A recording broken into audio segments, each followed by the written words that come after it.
4 అడుగులేసేలోపు అబద్ధం 6 రోజులు చుట్టొస్తుందని అనేక సార్లు మాట్లాడుకున్నాను. విజయ్ మాల్యా ఉదంతంలో నేను డీటెయిల్డ్గా అనేక సార్లు వీడియో పోస్ట్ చేసి, విజయ్ మాల్యా అనేవాడికి అప్పు ఇచ్చింది కాంగ్రెస్ టైంలో. చివరికి మన్మోహన్ సింగ్ దిగిపోయే టైంలో కూడా తను మోడీ ప్రమాణ స్వీకారం చేసి ఆ నెల గ్యాప్లో కూడా 500 కోట్ల రూపాయలు అప్పు ఇప్పించారు అతనికి.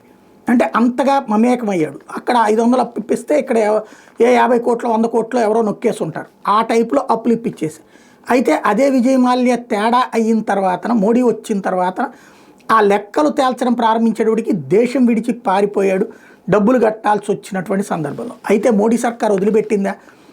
వాడు లండన్లో ఉంటున్నాడు, పారిపోయాడు విజయ్ మాల్యా అని పదే పదే కథలు చెప్తున్నప్పుడు చెప్పా.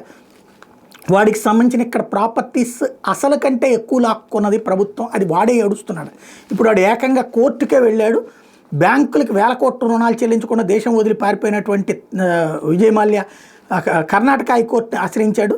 ఏమనంటే తను మొత్తం మీద కలిపి 6,200 కోట్లు అప్పు తీసుకున్నాను కింగ్ఫిషర్ ఎయిర్లైన్స్కి, కానీ తన దగ్గర నుంచి 14,000 కోట్లు రికవర్ చేశారని చెప్పి కోర్టులో పేర్కొన్నాడు.